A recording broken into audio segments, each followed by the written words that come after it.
जो लोग जल्दी में हैं और शॉर्ट में आंसर जानना चाहते हैं, तो ये मैं बात कर रहा हूँ अमेरिका और ब्रिटेन के बीच में एक लड़ाई की जो 1812 में हुई थी। इसको 1812 वॉर भी कहते हैं। इस वॉर में अमेरिकन मिलिट्री की साइज और उनकी स्ट्रेंथ ब्रिटेन के कंपैरिजन में काफ़ी कम थी, पर फिर भी जब इनमें लड़ाई हुई तो कोई खास रिजल्ट नहीं निकला, एक तरह का ड्रॉ हो गया। ये तो बात हो गई शॉर्ट में।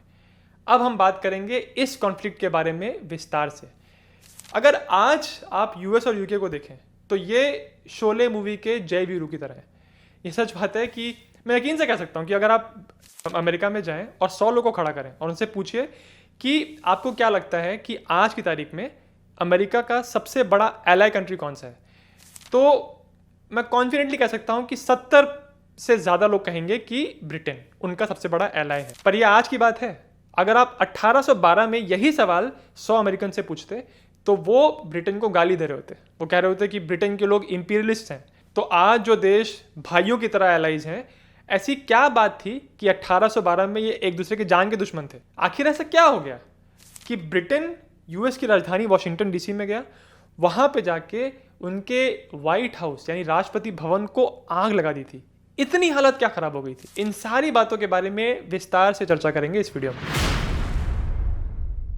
कहानी शुरू होती है 19th सेंचुरी के शुरुआत से, यानी अर्ली 1800 से। देखिए, आज यूएस एक बहुत बड़ा देश है, इसमें 50 स्टेट्स हैं। पर अगर आप आज से 250 साल पहले जाएं तो यूएस में सिर्फ 13 कॉलोनीज थी। मतलब अगर आप साइज में कंपेयर करें तो उस समय जो यूएस था वर्सेस आज जो यूएस है, आप समझ लीजिए लगभग 10 गुना तो होगा ही।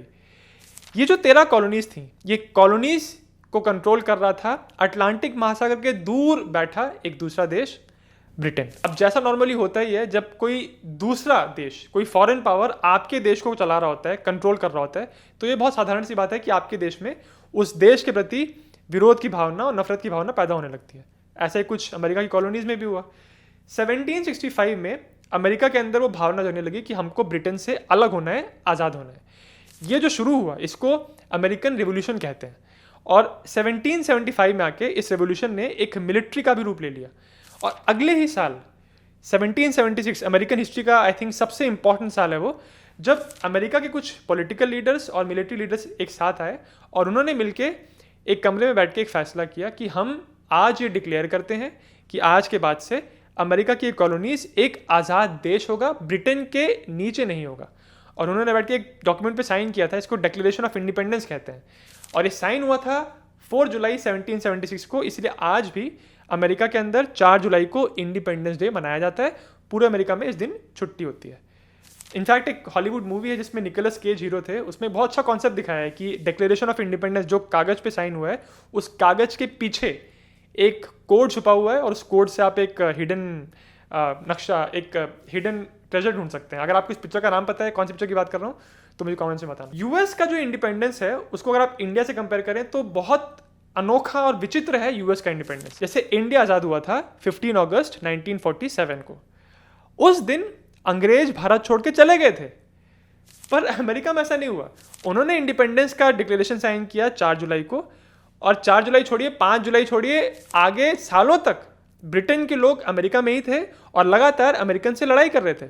ये लड़ाई आगे 5 साल तक चली और फाइनली फिर जाके 1783 में अमेरिकन और ब्रिटेन के लोगों के बीच में एक संधि हुई पेरिस में, जिसको ट्रीटी ऑफ पेरिस कहते हैं।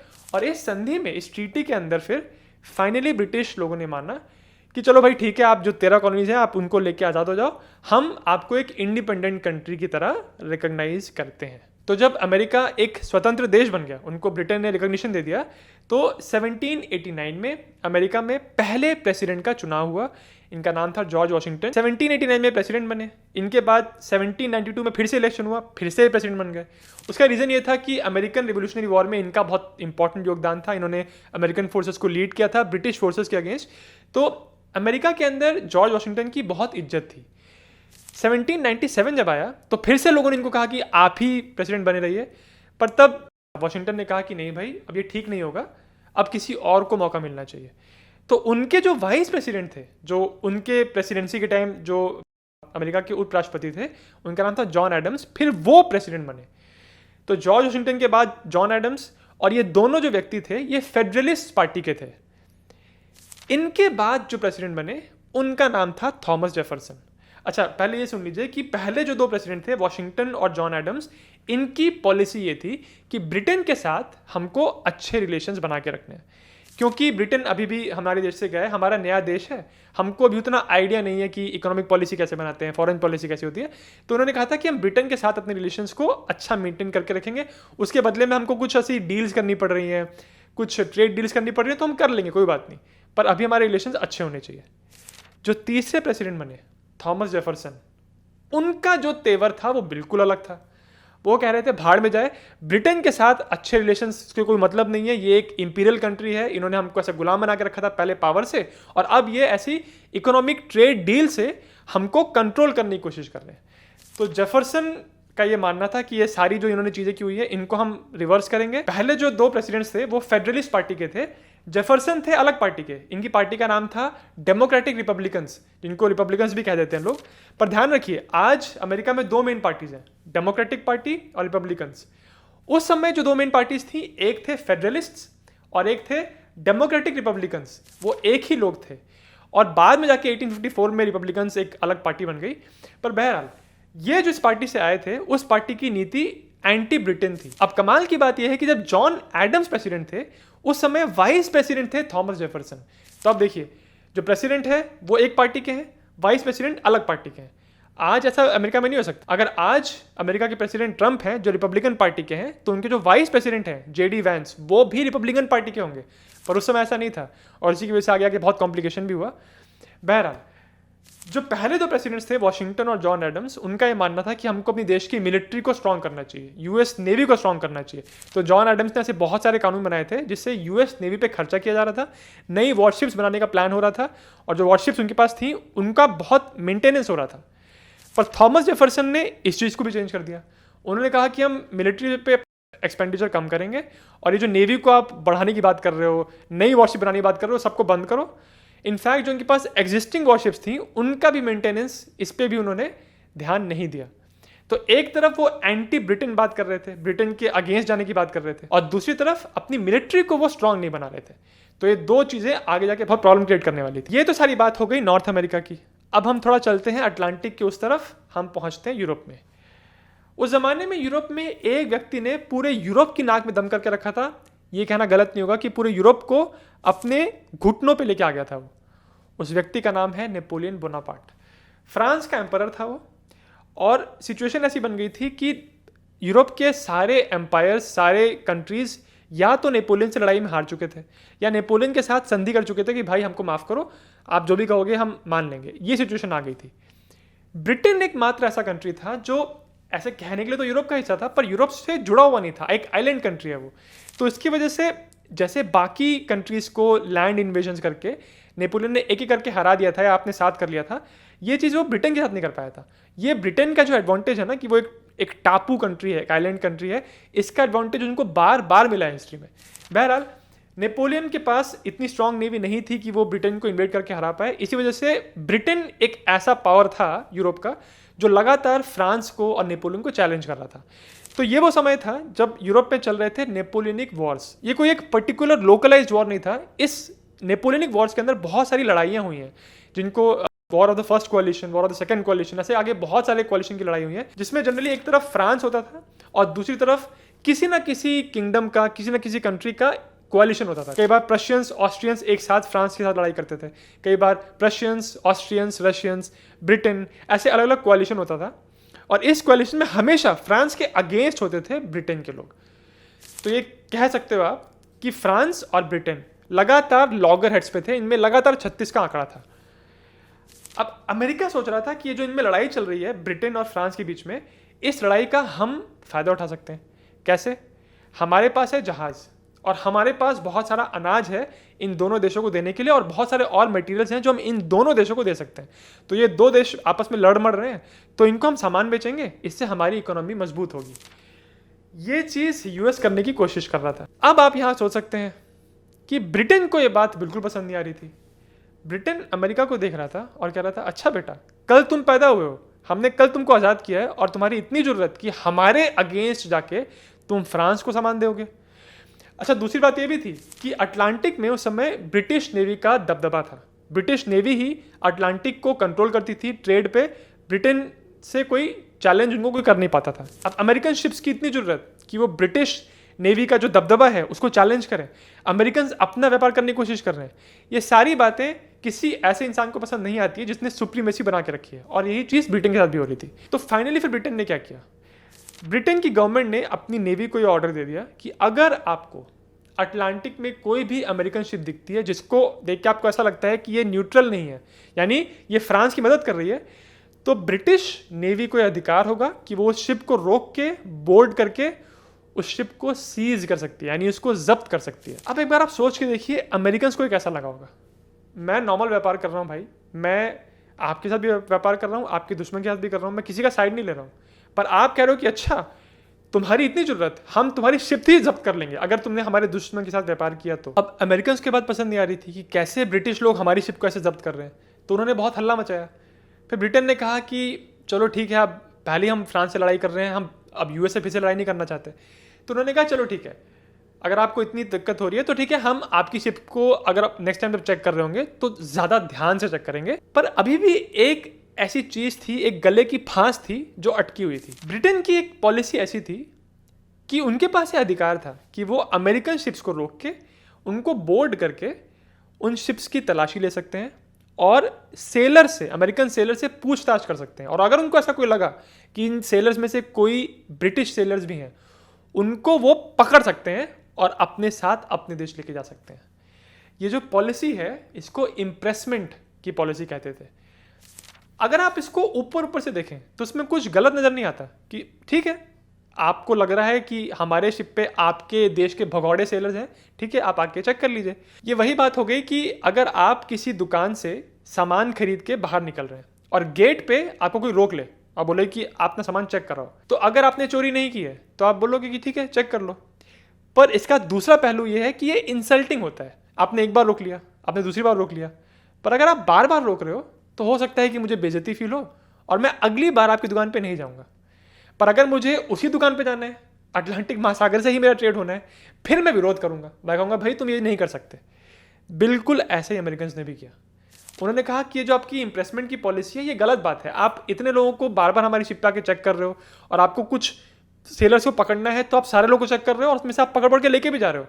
अच्छा, आप जो पकड़ के लेके जा रहे हो अगर सिर्फ ब्रिटिश होते तो ठीक है, पर उस ब्रिटिश के चक्कर में आप बहुत सारे ऐसे सेलर्स को भी पकड़ रहे हो जो भाई अमेरिकन हैं। ये सच बात है। 1806 से लेके 1812 तक जो ब्रिटिश लोगों ने इतनी सारी अमेरिकन शिप्स को रोक रोक के उनको चेक किया था और सेलर्स को पकड़ के लेके गए थे, उसमें से ज़्यादातर एक्चुअली ब्रिटिश सेलर्स थे। यानी ब्रिटिश सेलर्स ब्रिटेन से भाग के अमेरिका में छुप के उनकी शिप पे काम कर रहे थे, सच बात है। पर उन्हीं के चक्कर में उसी गेहूं के साथ घुन भी पीस रहा था। तो ये जो 6 साल का टाइम है इसमें लगभग 6000 अमेरिकन सेलर्स को भी ब्रिटिश लोगों ने गलती से पकड़ा। अब ये गलती से पकड़ा कि जानबूझ के पकड़ा, इसके बारे में बाद में बात करेंगे। पर ये जो पूरी इम्प्रेसमेंट की पॉलिसी है इसमें मैं आपका ध्यान 3 फैक्टर्स पे लेके जाना चाहता हूँ। एक नज़रिया है ब्रिटिश साइड का। ब्रिटिश साइड जो लड़ रही थी नेपोलियनिक वॉर्स में, लगातार फ्रांस के अगेंस्ट लड़ रहे थे, वो लड़ इसलिए पा रहे थे क्योंकि वो जानते थे कि उनकी ताकत हमेशा से उनकी नेवी है। अगर आपके पास क्रू की कमी होगी तो आपकी शिप्स चल नहीं पाएंगी, शिप्स नहीं चल पाएंगी तो भाई नेपोलियन आपके देश पे हमला कर देगा। तो ब्रिटेन के लिए बहुत ज़रूरी था कि उनके पास लगातार क्रूज की सप्लाई बनी रहे, और ये इम्प्रेसमेंट की पॉलिसी से उनको लगातार अमेरिकन शिप से क्रू मिल रहा था। तो इस वजह से इम्प्रेसमेंट की पॉलिसी को वो छोड़ना नहीं चाहते थे। दूसरा फैक्टर है अमेरिकन पर्सपेक्टिव। अमेरिकन ये कह रहे थे कि हमको व्यापार करना है दोनों देशों के साथ और बाकी देशों के साथ भी, यूरोप के, और इतने सारे शिप्स को चलाने के लिए हमको क्रूज चाहिए। तो ये जो वॉर चल रहा था, इस वॉर में अमेरिकन की खूब कमाई हो रही थी और इतनी शिप्स को चलाने के लिए उनको क्रूज चाहिए थे। तो जब ये ब्रिटिश लोग अमेरिकन शिप्स पे आके इनके सेलर्स को लेकर चले जा रहे थे तो इससे अमेरिकन नेवल पावर को नुकसान हो रहा था। अमेरिकन भी जानते थे कि बहुत सारे ब्रिटिश नेवी के सेलर्स भगौड़े बन के हमारी शिप्स पे काम कर रहे हैं, पर कुछ बात को ऐसे ओपनली एडमिट नहीं करता है। तो एक तरफ हो गया ब्रिटिश पर्सपेक्टिव, एक तरफ हो गया अमेरिकन पर्सपेक्टिव। तीसरा पर्सपेक्टिव है सेलर्स का। जो सेलर्स थे ब्रिटिश शिप्स पे जो काम करते थे, ये सच बात है कि बहुत सारे भाग भाग के अमेरिका में जाते थे, क्योंकि ये वॉर का जो टाइम था उस समय ब्रिटेन की शिप्स पे उनके सेलर्स की हालत बहुत ख़राब थी। ऐसा कहा जाता है कि ब्रिटिश शिप्स पे सेलर्स को कुत्तों की तरह ट्रीटमेंट मिलता था, उनकी सैलरीज बहुत ख़राब थी, उनका लिविंग कंडीशंस बहुत ख़राब थी, और इसके कंपैरिजन में अमेरिका में हालत थोड़ी बेहतर थी। तो बहुत सारे सेलर्स एक्चुअली भाग भाग के अमेरिका जा रहे थे क्योंकि सोच रहे थे भाई वहाँ पैसा मिलेगा, वहाँ बेहतर लिविंग कंडीशन मिलेंगी, तो क्यों ना वहीं पे अगर मुझे सेल ही करना है तो क्यों ना मैं अमेरिकन के साथ करूँ। तो ये जो 3 पर्सपेक्टिव मिले हुए थे, जो 3 फैक्टर थे, इनके वजह से ये जो इम्प्रेसमेंट की पॉलिसी है ये एक कुत्ते की हड्डी वाला काम कर रही थी, जिसको बोन ऑफ कंटेंशन कहते हैं इंग्लिश में। ये ब्रिटेन और अमेरिका के बीच में बना हुआ था। इस एक मुद्दे को ये लोग सॉल्व नहीं कर पा रहे थे। दोनों देश ये बात जानते थे कि उन दोनों को एक दूसरे की जरूरत है। हालांकि अमेरिकन्स को ब्रिटेन की जरूरत ज़्यादा थी, उनके ट्रेड की ज़रूरत ज़्यादा थी। तो इसी वजह से दोनों देश कोशिश कर रहे थे कि हमारे डिफरेंसेस को हम किसी तरह सॉल्व कर लें। तो साल 1806 में अमेरिका के मंत्री जेम्स मनरो और उनके साथी विलियम पिंकनी ने ब्रिटेन के मंत्रियों के साथ मिलकर एक ट्रीटी बनाई। इस ट्रीटी में अमेरिकन्स की मांग ये थी कि आप अमेरिका की न्यूट्रलिटी को रिस्पेक्ट करो। ठीक है, आपकी फ्रांस के साथ लड़ाई हो रही है, आप वो लड़ाई करते रहो, पर अमेरिका इसमें न्यूट्रल है, किसी के साथ भी नहीं है।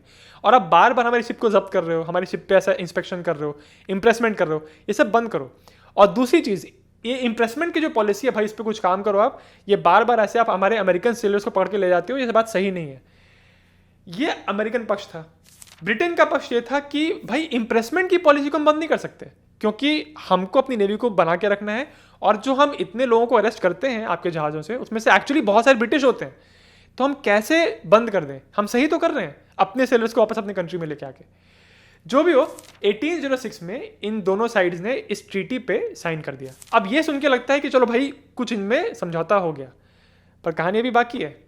इन दोनों साइड्स ने साइन तो कर दिया, पर जब 1807 में यानी कुछ 2 महीने के बाद ये ट्रीटी पहुंची अमेरिकन प्रेसिडेंट जेफरसन के पास, जो कि एंटी ब्रिटेन थे। उन्होंने इस ट्रीटी को देखा, उन्होंने कहा भाई इसमें बाकी तो ठीक है, इसमें ये बात तो लिखी नहीं है कि ये इंप्रेसमेंट बंद करेंगे अपना। मतलब इनके पास अभी भी अधिकार है कि हमारे जहाज़ों पर चढ़ के सेलर्स को पकड़ पकड़ के लेके चले जाएंगे। ये बात तो उन्होंने लिखी नहीं कि ये बंद करेंगे।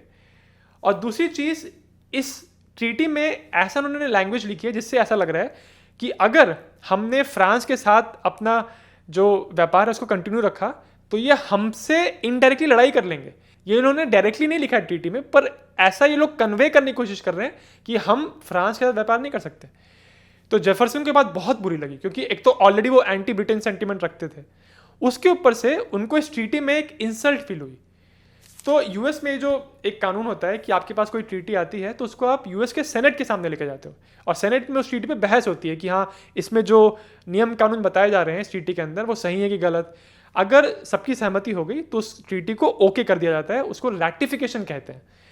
तो जेफरसन ने इस ट्रीटी को सेनेट के सामने रखा ही नहीं, क्योंकि उनको लगा कि ये ट्रीटी बहुत ही नाइंसाफ़ी कर रही है अमेरिकन के साथ। तो अमेरिकन प्रेसिडेंट ने जब इस ट्रीटी को नकारा, वो यूएस यूके के रिलेशंस के लिए एक बहुत ही लो पॉइंट था।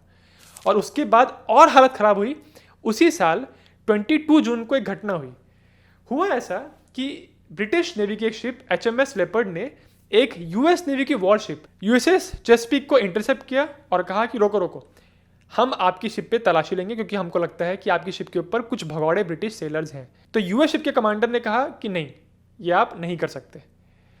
इसके जवाब में ब्रिटिश शिप के कमांडर ने इस यूएस शिप के ऊपर फायर कर दिया, और जब उन्होंने फायर किया तो 3 अमेरिकन सेलर्स मारे गए और 18 घायल हो गए। इसके बाद फिर यूएस शिप ने कहा कि चलो भाई ठीक है, तुम आके तलाशी कर लो। ब्रिटिश शिप के सेलर्स गए, अमेरिकन शिप के ऊपर तलाशी की, और 4 लोगों को उन्होंने अरेस्ट किया और उनको लेके ब्रिटेन चले गए। जब इस घटना के बारे में अमेरिकन जनता को, उनकी पॉलिटिशियंस को पता चला तो वो आग बबूला हो गए। तुम्हारी इतनी मजाल कि तुमने हमारी शिप पे फायर कर दिया, तुम एक्ट ऑफ वॉर कर रहे हो अब। और ब्रिटेन ने भी देखा कि अरे ये तो कुछ ज़्यादा हो गया, तो उन्होंने फिर अमेरिकन को शांत करने के लिए कुछ अनाउंसमेंट्स किए। उन्होंने कहा कि भाई पहली चीज़ तो ये कि ये जो हमारी शिप ने किया है इसकी हम कड़ी निंदा करते हैं, और जिन कमांडर्स ने ये फायर का ऑर्डर दिया था उनको आप चाहिए तो हम उनको अरेस्ट करेंगे, उनके खिलाफ कार्रवाई करेंगे, उनको सर्विस से बाहर निकाल देंगे। दूसरी बात, जो हमने 4 लोगों को अरेस्ट किया है, गलती से उन 4 में से 3 एक्चुअली अमेरिकन सोल्जर्स हैं, उन अमेरिकन सोल्जर्स को हम बाइज्जत वापस आपको करेंगे। पर जो चौथा सेलर था वो ब्रिटिश सेलर था, और उसको पनिशमेंट के लिए हम फांसी पे चढ़ाएंगे, और उन्होंने फांसी पे चढ़ाया भी। तो एक तरह से ब्रिटिश लोग भी अमेरिकन को शांत करने की कोशिश कर रहे थे। ब्रिटेन का सारा फोकस फ्रांस के ऊपर था। ब्रिटेन चाहता था कि फ्रांस की इकोनॉमी को डैमेज किया जाए, और सेम यही फ्रांस भी चाहता था कि ब्रिटेन की इकोनॉमी पर हमला किया जाए। तो इस चक्कर में जो बीच में फंस रहा था वो था यूएस, क्योंकि अगर यूएस फ्रांस को सप्लाई करे तो ब्रिटिश शिप उस पर हमला करे, अगर यूएस ब्रिटेन को हेल्प करने की कोशिश करे तो फ्रांस ने यह कह के रखा था कि जो भी शिप्स अगर ब्रिटेन को हेल्प करेंगी तो उन शिप्स को हम अपने पोर्ट्स पे नहीं आने देंगे, मतलब हमारे बंदरगाह जिनको हम कंट्रोल करते हैं उन पे हम आने नहीं देंगे, अगर आप वहां पे आते हो तो हम उनको बोर्ड करके उसका सामान सीज कर लेंगे। तो यूएस जो दोनों कंट्रीज के साथ व्यापार करने की कोशिश कर रहा था, ये दोनों साइड से पिट रहा था। तो इसी वजह से इन दोनों देशों को सबक सिखाने के लिए, इन पे प्रेशर डालने के लिए साल 1807 में अमेरिकन प्रेसिडेंट जेफरसन ने एक कानून पास किया, इसको एम्बार्गो एक्ट ऑफ 1807 कहते हैं।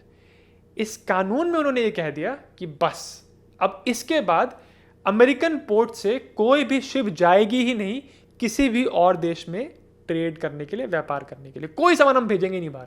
जेफरसन ये सोच रहे थे कि इस एक एक्ट के पास होने के बाद अब पता चलेगा इन दोनों देशों को कि क्या होता है अगर आपको अमेरिका से सामान ना मिले तो, परंतु ऐसा बिल्कुल भी नहीं हुआ। ब्रिटेन और फ्रांस के ऊपर बिल्कुल हल्का सा इफेक्ट हुआ, पर सारा जो नेगेटिव इफेक्ट हुआ वो हुआ अमेरिका के ऊपर। अमेरिकन इकोनॉमी पे बहुत बुरी तरह चोट लगी, क्योंकि अब वो अपना सामान एक्सपोर्ट ही नहीं कर पा रहे थे, किसी और देश को अपना सामान भेज ही नहीं पा रहे थे। तो ये एम्बार्गो एक्ट पूरी तरह फेल हुआ। इसके 2 साल के बाद जब जेफरसन की प्रेसिडेंसी बिल्कुल खत्म होने वाली थी, बिल्कुल आखिरी दिनों में, उन्होंने इस एक्ट को वापस लिया, रिपील किया और एक नया एक्ट पास किया जिसको नॉन इंटरकोर्स एक्ट ऑफ 1809 कहते हैं। इस कानून में उन्होंने थोड़ा रिलैक्स किया अपना स्टैंड। उन्होंने कहा कि ठीक है, हम अमेरिकन बंदरगाहों को खोलते हैं वापस, हमारी शिप्स बाकी देशों को जाके अपना सामान दे सकती हैं, व्यापार कर सकती हैं, परंतु यूके और फ्रांस को हम अभी भी अपना सामान नहीं देंगे। इस एक्ट के साथ भी उनका उद्देश्य यही था कि ब्रिटेन और फ्रांस को वो चीटी काटे कि क्या होता है जब यूएस से सामान नहीं मिलता है तो। पर वो इस बात को समझे नहीं थे कि पहली बार जब उन्होंने एक्ट पास किया था 1807 में, वो भी काम नहीं किया था और ये वाला एक्ट भी फेल ही हुआ। इसने भी कोई खास इंपैक्ट नहीं किया ब्रिटेन और फ्रांस को। On the contrary, in acts का बहुत बुरा असर हुआ अमेरिका की खुद की इकोनॉमी पे, खास करके अमेरिका की वो टेरिटरीज जो मैरीटाइम ट्रेड पे पूरी निर्भर करती थी, यानी वो टेरिटरीज जिनकी इकोनॉमी इस बात पे चलती थी कि हम अपना ट्रेड बाकी देशों के साथ कर पाएं। इसमें खास करके न्यू इंग्लैंड को बहुत नुकसान हो रहा था। इसी वजह से न्यू इंग्लैंड में एक गुट ऐसे लोगों का बन गया था जो ये तक कहने लगा था कि अरे कहाँ फंस गए हम लोग, हमको ब्रिटेन को छोड़ना ही नहीं चाहिए था, ये यूनियन को छोड़ो, हमको ब्रिटेन के साथ ही वापस चले जाना चाहिए, ये फीलिंग आने लगी थी।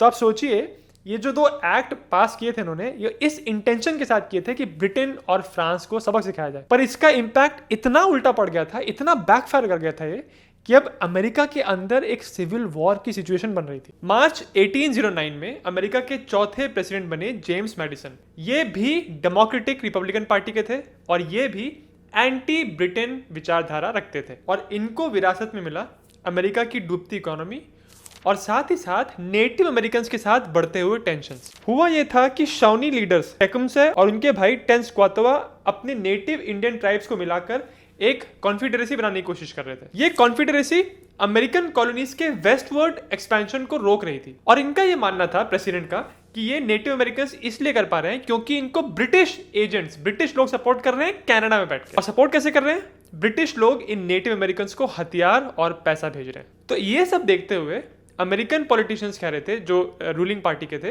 कि इस तरह का हस्तक्षेप हमारे इंटरनल मैटर्स में हम बिल्कुल बर्दाश्त नहीं करेंगे। तो ओवरऑल आप कह सकते हैं कि यह समय अमेरिका के लिए बिल्कुल अच्छा नहीं था। एक तरफ उनकी टेंशन चल रही थी नेटिव अमेरिकन के साथ, एक तरफ उनके ट्रेड की पूरी तरह हालत खराब होकर रखी थी क्योंकि उन्होंने खुद ही ऐसे एक्ट बना दिए थे जिसकी वजह से वो ब्रिटेन और फ्रांस का ट्रेड नहीं कर पा रहे थे। और तीसरी जो सबसे बड़ी और इमीडिएट प्रॉब्लम थी, अमेरिका की इकोनॉमी की बिल्कुल हालत खराब हो गई थी। हम आते हैं साल 1812 में। ये वो समय था जब अमेरिकन कांग्रेस अब मेजरली 2 हिस्सों में बढ़ गई थी। जो हिस्सा ये कह रहा था कि अब ब्रिटेन के साथ लड़ाई कर लेनी चाहिए, उस हिस्से को वॉर हॉक्स कहते थे। इनमें से कुछ वॉर हॉक्स का ये कहना था कि हमको ब्रिटेन से लड़ने के लिए ये अटलांटिक महासागर क्रॉस करके ब्रिटेन में अटैक करने की जरूरत नहीं है। हम अपने नॉर्दर्न नेबर कनाडा पे अगर हमला कर दें तो उस समय कनाडा में ब्रिटेन सरकार ही चला रही थी, तो एक तरह से हमला ब्रिटेन के ऊपर ही होगा। एक बार हमने कनाडा को इन्वेड कर दिया और उसकी कुछ टेरिटरी को अपने में मिला लिया तो अपने आप ब्रिटेन को सबक मिल जाएगा और फिर वो लोग शांत हो जाएंगे।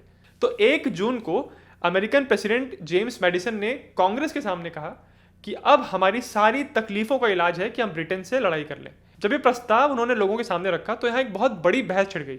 एक तरफ थे फेडरलिस्ट जो ये कह रहे थे कि हमको लड़ाई नहीं करनी चाहिए, और दूसरी तरफ थे वॉर हॉक्स जो कि ज़्यादातर डेमोक्रेटिक रिपब्लिकन पार्टी के थे और वो कह रहे थे कि हमको लड़ लेना चाहिए। फेडरलिस्ट ये कह रहे थे कि ठीक है, आप ये कह रहे हैं कि हमारी समस्याओं का हल है ब्रिटेन से लड़ाई करना, पर आप ये बताइए क्या अमेरिकन मिलिट्री ब्रिटेन से लड़ने के लिए तैयार है? उस समय ये कहना गलत नहीं होगा कि ब्रिटेन शायद से पूरी दुनिया का सबसे पावरफुल कंट्री था। अगर सबसे ज़्यादा पावरफुल नहीं तो टॉप 3 में तो था ही। आप इतने पावरफुल कंट्री के साथ अपनी मिलिट्री लेके हमला करने जा रहे हैं, ऐसे देश की मिलिट्री जिसके पास सिर्फ 12,000 की रेगुलर आर्मी है, और वो 12,000 सैनिक भी पूरी 13 कॉलेज में कहीं कहीं पे बिखरे हुए हैं, एक जगह पे भी नहीं है। उसके ऊपर से हमारी नेवी की हालत इतनी पतली है, और ब्रिटेन की नेवी तो भाई पूरी दुनिया से डरती है। कैसे आप ब्रिटेन से लड़ लेंगे और जीत लेंगे? जब ये सारी बातें फेडरलिस्ट कह रहे थे तो वॉर हॉक्स का ये कहना था कि आप ऐसी बातें कह के हमारे रिजॉल्व को और हमारी लड़ने की इच्छा को कमज़ोर मत करो। हम लड़ेंगे तो है, और हमारे पास जो संसाधनों की कमी है, मैन पावर की कमी है, वो हम पूरी करेंगे अपने जज्बे से, और प्राइवेट मिलिशिया हायर करेंगे। मिलिशिया आप एक ऐसी फोर्स को कह देते हैं जो आपकी रेगुलर मिलिट्री नहीं होती, एक जनरली पैरामिलिट्री फोर्स होती है जो कि तब बनाई जाती है जब आपके पास रेगुलर सोल्जर्स कम हो जाते हैं, और मिलिशिया के अंदर ज़्यादातर आपके सिविलियंस ही रहते हैं और उनको उतनी अच्छी ट्रेनिंग और उतना अच्छा इक्विपमेंट नहीं दिया जाता। तो जनरली मिलिशिया इमरजेंसी सिचुएशंस में ही बनाया जाता है। इस तरह से यूएस कांग्रेस दो हिस्सों में बटी हुई थी। एक हिस्सा कह रहा था कि लड़ाई नहीं करनी चाहिए, एक कह रहा था करनी चाहिए। पर जो हिस्सा ये कह रहा था कि लड़ाई करनी चाहिए, उनमें इतनी संख्या थी कि अल्टीमेटली उन्हीं की बात मानी गई, और 18 जून साल 1812 को अमेरिकन प्रेसिडेंट ने डिक्लेरेशन ऑफ वॉर पे साइन कर दिया।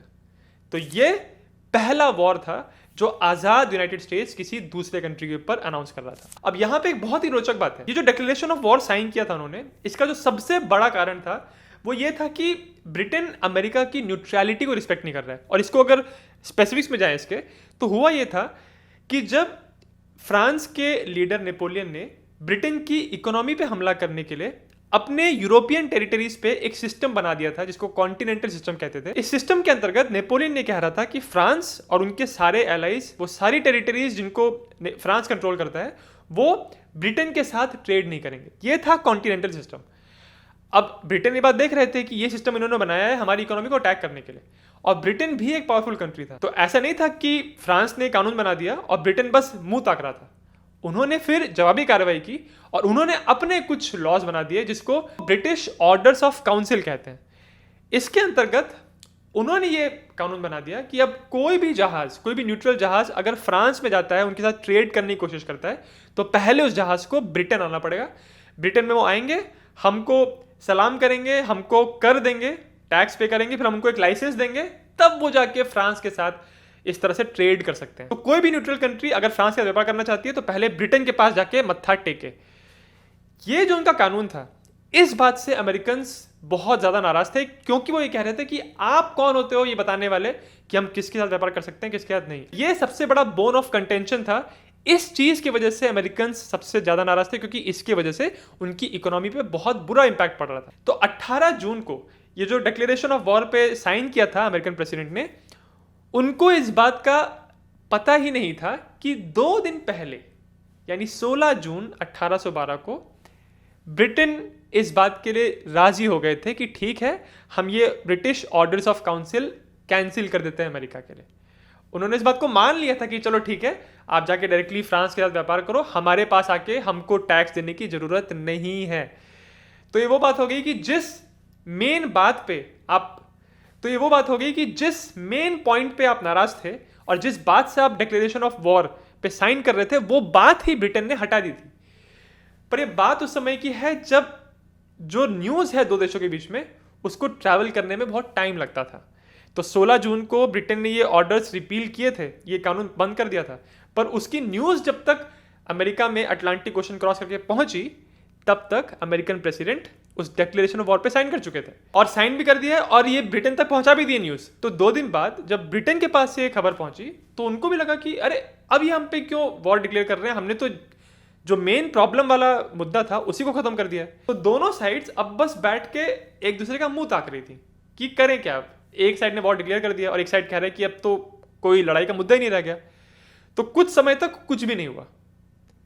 पर फाइनली जुलाई के महीने में अमेरिका ने पहल की। अमेरिकन आर्मी जनरल विलियम हल ने 2000 फौजियों को इकट्ठा किया और उनको लेकर उन्होंने डेट्रॉइट नदी को क्रॉस करके कनाडा को इन्वेड किया। पर कुछ ही समय के बाद जनरल को एहसास हो गया कि हम ब्रिटेन से यहाँ पे जीत नहीं सकते और उन्होंने ये जो अपना इन्वेजन किया था उससे पीछे हट गए और फिर अल्टीमेटली 16 अगस्त को बिना एक भी गोली फायर किए जनरल हल ने डेट्रॉइट को सरेंडर कर दिया। ये अमेरिकन्स के लिए बहुत बेइज्जती की बात थी कि आप कितना जोश से आपने कनाडा को इन्वेड किया था, क्या कर पाया वहां पे? आप खुद ही अपनी जगह को सरेंडर करके आ गए। चाहे डेट्रॉइट हो, चाहे नायग्रा फ्रंटियर हो, चाहे न्यूयॉर्क हो, एक के बाद एक अमेरिकन फोर्सेस को हार ही मिल रही थी ब्रिटेन के सामने। हालांकि यूएस नेवी का साइज ब्रिटिश नेवी के कंपैरिजन में छोटा था, फिर भी यूएस नेवी का परफॉर्मेंस आर्मी के कंपैरिजन में बेहतर था। साल 1813 में कैप्टन ओलिवर हैजर्ड पेरी ने लेक इरी पे कब्जा जमा लिया और जनरल विलियम हेनरी हैरिसन ने ब्रिटिश और इंडियन फोर्सेस को बैटल ऑफ द थेम्स में हरा दिया। इन जीतों के बावजूद भी अमेरिका का ये जो कैनेडियन इन्वेजन था ये पूरी तरह फेल हुआ और साल 1814 में जब नेपोलियन की ताकत काफी कम हो गई थी और ब्रिटेन का दबदबा अब पूरी तरह यूरोप में बनने लगा था, तब ब्रिटेन ने पूरी तरह फोकस किया अमेरिकन के ऊपर और तब अमेरिकन के लिए ये वॉर और भी ज्यादा मुश्किल हो गया। ब्रिटिश फोर्सेस ने अब नॉर्दर्न डायरेक्शन से 24 अगस्त को यूएस पे हमला किया, यूएस को इन्वेड किया और वॉशिंगटन में घुस गए। वॉशिंगटन में उनको खास रेजिस्टेंस नहीं मिला और यहां पहुंच के उन्होंने अमेरिकन गवर्नमेंट बिल्डिंग्स को जलाना शुरू किया। अमेरिकन फोर्सेस ने कुछ ऐसा ही किया था एक कैनेडियन टाउन जिसको यॉर्क कहते थे, जहां पे आज मॉडर्न डे टोरंटो है, वहां पे अमेरिकन फोर्सेस ने जाके लूटपाट मचाई थी और आग लगाई थी। उसके जवाब में इस तरह से ब्रिटिश फोर्सेस ने वॉशिंगटन में पब्लिक बिल्डिंग्स को जलाना शुरू किया। तो इन बिल्डिंग्स में जो सबसे ज्यादा इंपॉर्टेंट बिल्डिंग है जिसको उन्होंने जला दिया था वो था प्रेसिडेंशियल मैंशन, जिसको आज व्हाइट हाउस कहते हैं। प्रेसिडेंट मैडिसन और उनकी वाइफ और उनके बहुत सारे मंत्री ऑलरेडी वॉशिंगटन छोड़ के भाग चुके थे। ब्रिटिश फोर्सेस ने यहाँ पे व्हाइट हाउस को जलाया, उसके बाद कैपिटल हिल बिल्डिंग, ट्रेजरी और नेवी यार्ड को जलाया। हालांकि सिविलियन बिल्डिंग्स को ज्यादा नुकसान नहीं पहुंचाया इन ब्रिटिश फोर्सेस ने, पर गवर्नमेंट बिल्डिंग्स पे जानबूझ के हमला किया क्योंकि वो दिखाना चाहते थे कि अगर तुम हमसे लड़ाई करने की कोशिश करोगे तो हम इतनी ताकत रखते हैं कि हम वॉशिंगटन के अंदर घुस के तुम्हारी इन सारी सरकारी बिल्डिंग्स को आग लगा देंगे। और वही उन्होंने किया। पर यहाँ पे एक बहुत ही अजीबोगरीब इत्तेफाक ये था कि जब इन्होंने ये आग लगाई उसके अगले ही दिन वॉशिंगटन में एक बहुत भयंकर तूफान आया, एक भयंकर थंडर स्टॉर्म आया, जिसकी वजह से बहुत दबा के बारिश हुई और ये जो उन्होंने इतनी आग लगाई थी वो आग इस तरह से बुझ गई। और इसके कुछ समय के बाद ब्रिटिश फोर्सेस ने भी वॉशिंगटन से रिट्रीट कर लिया। इसके बाद ब्रिटिश फोर्सेस और आगे बढ़ती रही, पर फाइनली बाल्टीमोर में जाके उनको अमेरिकन रेजिस्टेंस ने रोक दिया। ब्रिटिश लोग बाल्टीमोर को कैप्चर नहीं कर पाए और उसके बाद अमेरिकन नेवी को लेक चैंपलेन पे एक बड़ी सफलता मिली जब उन्होंने ब्रिटिश इन्वेडर्स को कनाडा की तरफ वापस धकेल दिया। जब ये सब कुछ चल रहा था 1814 में, तो ऑलरेडी यूरोप में अमेरिकन और ब्रिटिश मंत्रियों के बीच में एक पीस डील पे काम चल रहा था। वो संधि करने की कोशिश कर रहे थे और ये पीस डील साइन हुई साल 1814 के दिसंबर के महीने में। ये बेल्जियम के गेंट नाम की जगह पे साइन हुई थी, इसलिए इसको ट्रीटी ऑफ गेंट भी कहते हैं। जब अमेरिकन को इस ट्रीटी के बारे में पता चला तो इसके साथ साथ उनको पता चला कि एक American general Andrew Jackson British forces के अगेंस्ट बैटल ऑफ न्यू ऑरलिंस में जीत चुके हैं। तो अमेरिकन जनता को इस जीत के बारे में और इस ट्रीटी के बारे में ऑलमोस्ट एक साथ पता चला। तो ओवरऑल अमेरिकन जनता के जहन में ये हो गया कि ये लड़ाई हम हारे नहीं है, क्योंकि आखिरी जीत तो हमको ही मिली ना। पर सही मायने में देखा जाए तो इस ट्रीटी का अमेरिकन को कोई खास फायदा हुआ नहीं, क्योंकि इस ट्रीटी में यह डिसाइड हुआ कि लड़ाई के पहले जो सिचुएशन थी फिर से वही हो जाएगी। जो स्टेटस को था उसी को हम मेंटेन करेंगे, कोई बड़े चेंजेस हुए ही नहीं। कनाडा और अमेरिका के बीच में जो टेरिटोरियल बॉर्डर्स थे उसमें कोई चेंजेस नहीं है। जो मुद्दा था न्यूट्रलिटी को रिस्पेक्ट करने का और इम्प्रेसमेंट की जो पॉलिसी थी ब्रिटेन का, वो जो मुद्दा था उस पर कोई चेंजेस ही नहीं आए, क्योंकि ये वो समय था जब ब्रिटेन की सुप्रीमेसी यूरोप के ऊपर ऑलमोस्ट बन ही चुकी थी। तो उनको अपनी नेवी को, अपने जहाजों को चलाने के लिए इतनी सेलर्स की इमीडिएट और डेस्परेट जरूरत ही नहीं थी। तो जो इम्प्रेसमेंट का मुद्दा था ये अपने आप ही धीरे धीरे खत्म हो गया। तो इस लड़ाई में अमेरिकन ने कुछ खास अचीव नहीं किया, ना कोई खास टेरिटोरियल गेन्स हुए, ना पॉलिसी में कोई खास बदलाव आया। इसी वजह से ये दोनों साइड इस लड़ाई को एक इनकंक्लूसिव लड़ाई मानते हैं या फिर इसको एक ड्रॉ की तरह मानते हैं। अगर नुकसान की बात करें तो इस लड़ाई में अमेरिकन ने 2260 सोल्जर्स खोए और लगभग 4500 सोल्जर्स उनके घायल हुए। ब्रिटेन ने लगभग 2000 सोल्जर्स को गवाया और लगभग 3500 सोल्जर्स उनके घायल हुए। तो और कुछ हजारों में कैजुअलिटीज नेटिव अमेरिकन की भी हुई थी जो ब्रिटिश लोगों के साथ लड़ रहे थे अमेरिकन के अगेंस्ट। तो हालांकि इस लड़ाई से कोई खास रिजल्ट नहीं निकला, पर 19वीं सेंचुरी की शुरुआत में ये यूएस यूके के बीच में लड़ाई हुई थी। इस लड़ाई के बाद ग्रेजुअली इन दोनों देशों के बीच में रिलेशंस इंप्रूव हुए और 19th सेंचुरी खत्म होते होते 20th सेंचुरी स्टार्ट होते होते वे इतने स्ट्रॉन्ग एलाइज बन चुके थे कि जब पहला विश्व युद्ध हुआ तो अमेरिका ने ब्रिटेन का साथ दिया, फिर जब सेकेंड वर्ल्ड वॉर हुआ तो फिर से अमेरिकन ने ब्रिटेन लोगों का साथ दिया था, और इस तरह से साल गुजरते रहे और यूएस और यूके के बीच में जो मिलिट्री अलायंस है, जो ट्रेड का अलायंस है, वो स्ट्रांग होता चला गया। और आज सिचुएशन यहाँ पे है कि अगर आप, जैसे मैंने आपको ऑलरेडी बताया, अमेरिकन को खड़ा कर ले, उनसे पूछें कि दुनिया में कौन सा देश आपका स्ट्रॉन्गेस्ट एलाय है, तो ज़्यादातर लोग ब्रिटेन का ही नाम लेंगे। हमेशा इस बात को याद रखिए कि अगर आज कोई देश आपका जानी दुश्मन है, बहुत बड़ा दुश्मन है आपका, तो ये ज़रूरी नहीं है कि हमेशा वैसा ही रहेगा। शायद कभी ऐसा समय है कि वो देश आपका स्ट्रॉन्गेस्ट एलाय बन जाए। अगर आपको वीडियो अच्छा लगा तो मेरे चैनल जिज्ञासिम को सब्सक्राइब जरूर करें।